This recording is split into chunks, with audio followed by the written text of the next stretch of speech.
Good day, ladies and gentlemen, and welcome to an utmost accurate and detailed description of what happens during Arks of Omen Abaddon. Our story begins in Pergamatros, a secret stash site of the Ordo Malleus that used to have a very nice stealth field. Once upon a time, the Magi of the responsible Forge World decided to open up the backup generator for some maintenance. You know, apply some holy oil, smoke some incense, and give the good old toaster a slap.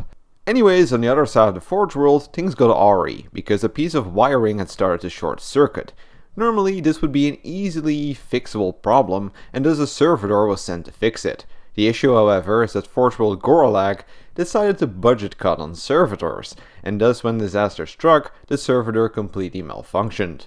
It went full Springtrap, and in its spasms it actually punched a hole in the coolant supply. Things got too hot, caught fire, and the main generator went kaboom. The power goes out, systems shut down, and hey, what is that bleep on the aspects?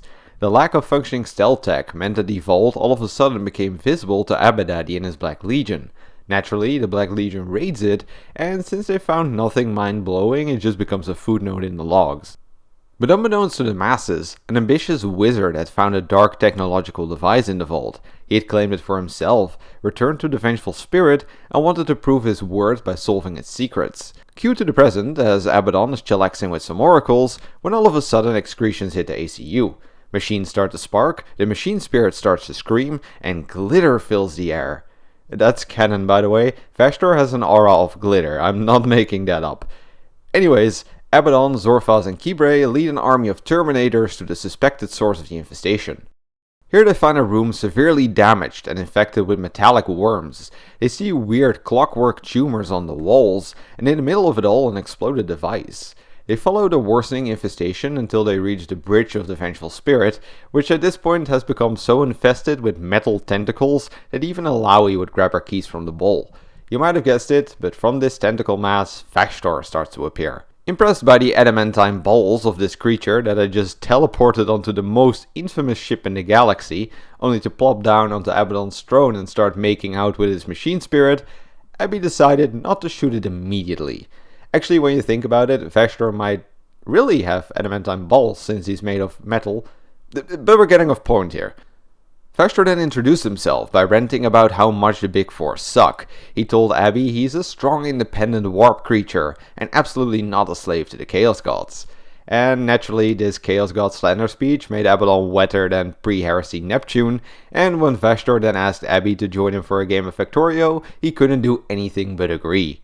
Jokes aside, we don't know exactly what terms those two misfits agreed upon, but we do know that Vashtor gave Abaddon a shopping list of magical artifacts he needs to build something.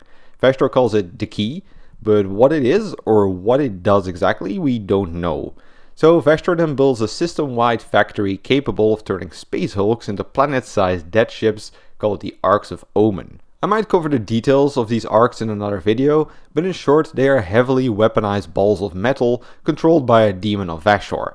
They might have all sorts of weird systems and weaponry, as Vashtor wires all functional technology, whether it's Xenos or Imperial, back to this demon. So if an Ark has part of a Necron ship, it now might have croissant lasers, or hell, it might even have some leftover 5th edition Riptide cannons. Furthermore, they get a magical collection portal and a miniature Astronomicon that allows smaller ships to follow them during warp travel. The best part, however, is that anyone with a sizable army can get one, and you don't even have to pay in advance. This factory pumps out arcs like there's no tomorrow, and warbands can just pick one up, on the one condition that they capture an artifact and then plop it into the portable wormhole. Funny part is though, that together with the remaining Gene Stealers, demons, and whatever other hobos still inhibit the dark corners of these arcs, Abaddon has also filled them with Alpha Legionnaires loyal to him. So if anyone thinks about abandoning their treasure hunt, they might soon find their weapons inactivated while a bunch of Alfarius screaming clowns run off with the artifact. Regardless, the result is absolute chaos. Arcs are floating everywhere and a boatload of systems are under chaos invasions. Smaller warbands, renegades, and even the traitor Primarchs smell blood and re-enter real space. No one knows the origin of these ships, so the Xenos too have started shooting at each other, as alliances fall apart faster than Finecast models.